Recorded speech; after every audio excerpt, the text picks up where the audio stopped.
தமிழக தேர்தலில் இனி முயற்சியால் மற்றும் எம்எல்ஏ சீட்டு ஜெயிக்க முடியாதுங்க. இது சிஸ்டம் ட்ரிவன் மூலியமாகவும் டேட்டாஸ் மூலியமாகவும் டிசிப்ளின்ட் எக்ஸிக்யூஷன் மூலமாக தான் ஜெயிக்க முடியும். ஹாய் எவ்ரிவன், நான் உங்கள் Sathya, benchmark politics political consultancy. இந்த சேனலில் நம்ம என்ன பார்க்க போறோம்னா, ஒரு எம்எல்ஏ அவங்களோட ஆட்களை வச்சு நார்மலாக பண்ணுற ஃபீல்டு ஒர்க்கும் at the same time MLA political கன்சல்டன்சியை வச்சு பண்ற ஃபீல்டு ஒர்க்கும் என்ன டிஃபரெண்ட்னு பார்க்க போறோங்க. பொதுவா ஒரு எம்எல்ஏ கேண்டிடேட் அவங்களோட தொகுதிகளில் அநேக பிரச்சார கூட்டங்கள் போடுவாங்க. ஸோ பிரச்சார கூட்டங்கள் போடும்போது அங்க போய் பிரச்சார மீட்டிங்ல பொதுவா இந்த எம்எல்ஏக்கு கிடைக்கிற சில விஷயங்களை பேஸ் பண்ணி சில விஷயங்கள் பேசுவாங்க ஸ்பீச்ல. ஸோ நம்ம ஒரு கன்சல்டன்சி மூலயமா இவங்க எம்எல்ஏ அந்த பிரச்சாரத்தை மேற்கொள்ளும் போது அந்த பிரச்சாரம் நடக்கிற 2, 3, 4 அந்த ஒரு வாரத்துக்கு முன்னாடி அந்த கன்சல்டன்சி டீமோட ஆட்கள் அந்த தொகுதியில ஏரியால ஒரு சர்வே எடுப்பாங்க. மக்களோட சென்டிமெண்ட்ஸ் பார்ப்பாங்க, எவ்வளவு பேர் அவங்க மேல இன்ட்ரெஸ்டா இருக்காங்க, எவ்வளவு பேர் கோபமா இருக்காங்க, வெறுப்புகள் எதனால வெறுப்பா இருக்காங்க, அந்த அந்த அந்த ஸ்பெசிஃபிக்கான ஏரியாவுக்கு என்ன தேவை, இந்த இன்ஃபர்மேஷன்ஸ் எல்லாம் கலெக்ட் பண்ணிட்டு வந்து எம்எல்ஏ கிட்ட கொடுக்கும்போது இந்த எம்எல்ஏ என்ன பண்ணுவாங்கன்னா, ஜென்ரிக்கா பேசாம டார்கெட்டடா எக்ஸாக்டா அந்த கம்யூனிட்டிக்கு என்ன தேவை, இந்த இந்த இந்த தொகுதிக்கு என்ன, இந்த இந்த ஏரியாவுக்கு என்ன பிரச்சனை, அதை பத்தி பேசும்போது நிறைய கனெக்டிவிட்டி வருங்க. ஸோ இதுதாங்க பேசிக்கான டிஃபரன்ஸ். ஒரு பொலிட்டிக்கல் கன்சல்டன்சி கேம்பெயின் பண்ணும்போது அவங்களோட அனுபவங்களை வச்சும் அட் த சேம் டைம் இதுக்கு முன்னாடி நார்மலா பண்றதை வச்சும் அவைலபிள் டைமை வச்சு டெம்பரரியான ஒரு பிளான்ஸை பண்ணுவாங்க. At the same time political consultancy மூலயமா நீங்க பண்ணும்போது ஃபர்ஸ்ட் இவங்க டேட்டா ட்ரிவன் மூலயமா, அதாவது ஒரு தொகுதியில மொத்தம் ஜாதி வாரியான ஓட்டு, எத்தனை ஹிந்துஸ் இருக்காங்க, எத்தனை கிறிஸ்டியன்ஸ் இருக்காங்க, எத்தனை முஸ்லீம்ஸ் இருக்காங்க, எத்தனை டெம்பிள் இருக்கு, எத்தனை சர்ச்சஸ் இருக்கு, எத்தனை மசூதிகள் இருக்கு, எத்தனை சங்கங்கள் இருக்கு, எத்தனை சங்கங்கள் நம்ம கூட சேர்ந்து இருக்காங்க, எத்தனை சங்கங்கள் நம்ம கூட சேராம இருக்காங்க, யார் நமக்கு ஓட்டு போடுவா, யார் நமக்கு ஓட்டு போட மாட்டா, ஓட்டு போடாதவங்களை நம்ம டேப் பண்ணி அவங்கள நமக்கு கன்வெர்ட் பண்றது என்ன செய்யணும், இந்த மாதிரியான காரியங்களை குறித்து டீப்பா பார்க்கலாங்க.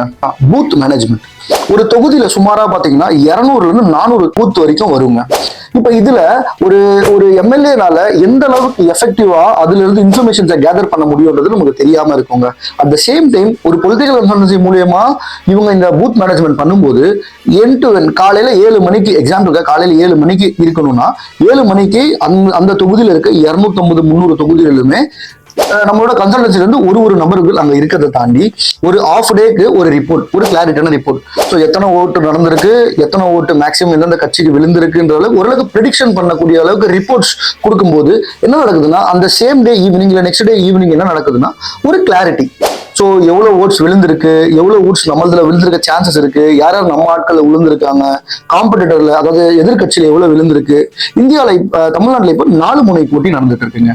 ஸோ நமக்கு ஒரு கிளாரிட்டி ஸ்டாட்டிஸ்டிக்ஸ் ஃபேக்ட்ஸ் கிடைக்கும் போது நம்ம எந்த அளவுக்கு பக்கத்துல இருக்கோம், எவ்வளவு ஓட்டு வாங்கியிருக்கோம், என்ன பண்ணலாம்ன்றதை குறித்து உங்களால யோசிக்க முடியுங்க. ஸோ என்கிட்ட நிறைய எம்எல்ஏஸ் கால் பண்ணி நீங்க எந்த தொகுதிக்கு பண்ணுவீங்க, யாருக்கு பண்ணுவீங்கன்னு கேட்டுட்டு இருக்காங்க. ஸோ நாங்கள் பார்த்தீங்கன்னா 234 தொகுதிக்குமே ஆக்சுவலி பொலிட்டிக்கல் கன்சல்டன்சி பண்ணிக்கிட்டு இருக்கோம். ஆனால் என்னன்னா, ஒரு ஸ்பெசிஃபிக்கான தொகுதியில் ஒரு ஸ்பெசிஃபிக்கான கட்சிக்கு நாங்கள் பண்ணும்போது அந்த தொகுதியில் வேற கட்சிக்கு நாங்கள் பண்ண மாட்டோங்க. ஸோ இதுதான் நாங்கள் அவங்க கிட்ட பண்ற ஒரு ஜென்டில்மேன் அக்ரிமெண்ட். எக்ஸாம்பிளுக்காக ஒரு வில்லிவாக்கம் தொகுதின்னு எடுத்துக்கிட்டீங்கன்னா, இந்த வில்லிவாக்கம் தொகுதியில 4 முனை போட்டி நடக்குது. இப்ப DMK alliance, ADMK alliance, TVK alliance and NTK. இதுல ஒரு தொகுதியில ஒரு ஆளுக்கு நாங்க பண்ணும்போது அந்த தொகுதியில வேற யாருக்கும் நாங்க பண்ணக்கூடாது. சோசியல் மீடியா நெட்வொர்க், அதாவது digital consultants, digital team. So இவங்க கிட்ட பொதுவாக பாத்தீங்கன்னா ஒரு 2-3 பேர் ஒரு தொகுதியிலுமே அவங்களுக்கு ஆட்கள் இருப்பாங்க.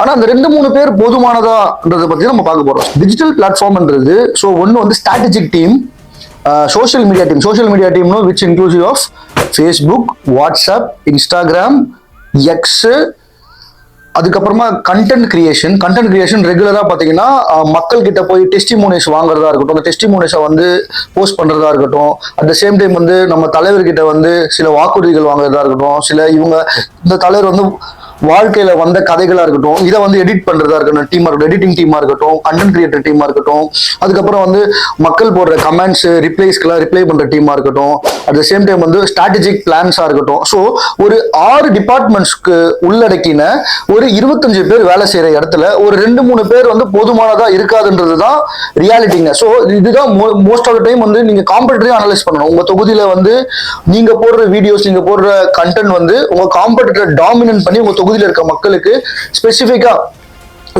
யூத்தை டார்கெட் பண்ற மாதிரி நீங்க எப்படி நீங்க சென்ட் பண்ணணும், விமன்ஸை டார்கெட் பண்ற மாதிரி எப்படி இருக்கணும், இல்லைன்னா 65 வயசு சீனியர் சிட்டிசன்ஸா இருக்கட்டும், இல்லைன்னா வந்து ரிலிஜன்ஸ்க்கு ரிலவெண்டா, இல்லைன்னா கேஸ்டுக்கு ரிலவெண்டான கண்டென்ட்ஸை நீங்க கொண்டு போய் அந்த ஆட்கள்கிட்ட சேர்க்கறது தான் இந்த டிஜிட்டல் டீமோட வேலைங்க.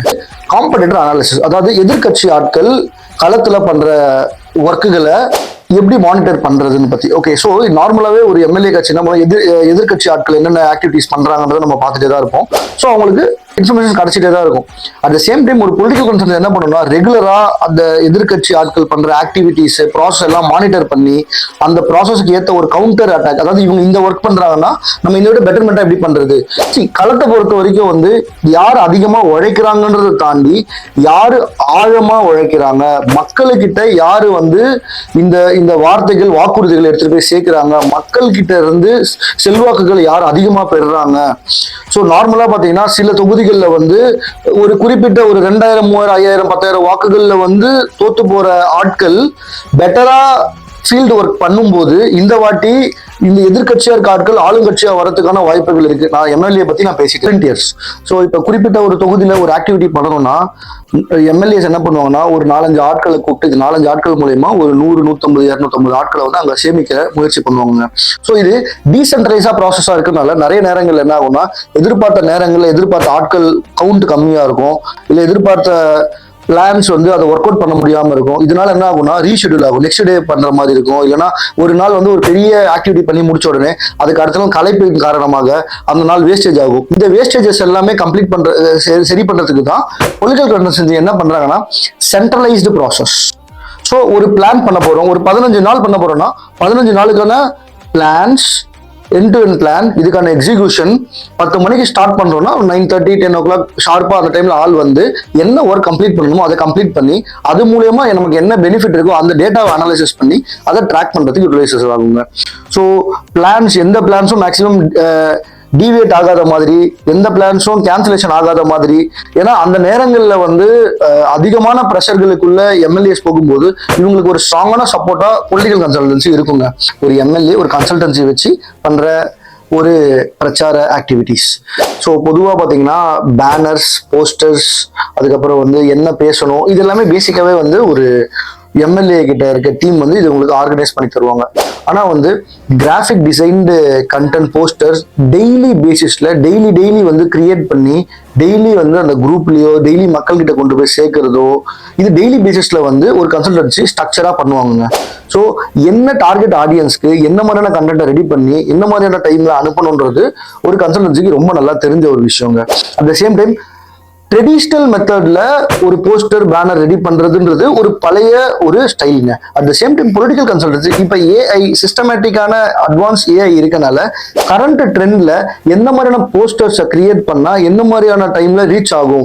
ஃபர்ஸ்ட் ஆஃப் ஆல் வந்து ஒரு எம்எல்ஏ என்ற ஒரு பர்சன் அவங்க தொகுதியில் இருக்க அந்த 2.5 லட்சத்துல இருந்து ஒரு 4-5 லட்சம் ஓட்டு பேங்க் அந்த மொத்த வாக்காளர்கிட்டையுமே இவரோட வாக்குறுதிகளையும் இவருடைய கமிட்மெண்ட்ஸையும் கொண்டு போய் சேர்க்கறது அங்க ஃபர்ஸ்ட் பிளானா இருக்கு. இது எவ்வளவு எஃபெக்டிவா நம்ம பண்ணிட்டு இருக்கோம் நீங்க யோசிச்சு பார்த்துட்டு என்ன பெட்டர் பண்ண முடியும்னு பாருங்க. ஸோ நம்ம ஆல்ரெடி சொன்ன மாதிரி 234 தொகுதியுமே நம்ம ஃபோக்கஸ் பண்ணி ஒர்க் பண்ணலாம்னு இருக்கோம். நீங்க உங்க தொகுதியில உங்க கூட இருந்து எங்க டீம் ஒர்க் பண்ணணும்னு நீங்க நினைச்சீங்கன்னா கீழே இருக்க கான்டாக்ட் நம்பருக்கு கான்டாக்ட் பண்ணுங்க, எங்க டீம் உங்களுக்கு கைடன்ஸ் கொடுப்பாங்க. So we do have end to end plans. சரிங்களா, இப்போ நான் உங்களுக்கு இதுக்கு முன்னாடி நான் உங்களுக்கு சொன்ன பாயிண்ட்ஸ் எல்லாமே ஒரு பேசிக் பாயிண்ட்ஸ் தான். ஓகே, ஸோ நீங்க உங்களோட தொகுதியில உங்களுக்கு இருக்க செல்வாக்குகளை இன்னும் அதிகப்படுத்துறதுக்கோ இல்லைன்னா மக்களோட ஓட்டு வங்கிகள் உங்களை நோக்கி வரத்துக்கும் மக்களோட பிரச்சனைகளுக்கான கோரிக்கைகளை நீங்க நிறைவேற்றுறதுக்கு நீங்க எடுக்கிற பிளான்ஸா இருக்கட்டும். ஓகே, நீங்க அதிகமா வேலை செய்யறதை விட ரிசல்ட் பேஸ் பண்ணி ஒர்க் பண்ணும்போது you can easily able to win the election of 2026. So all the best. So candidates எல்லாருக்குமே என்னோட சைட்ல இருந்து ஒரு ஆல் தி பெஸ்ட் சொல்லியிருக்கேன்.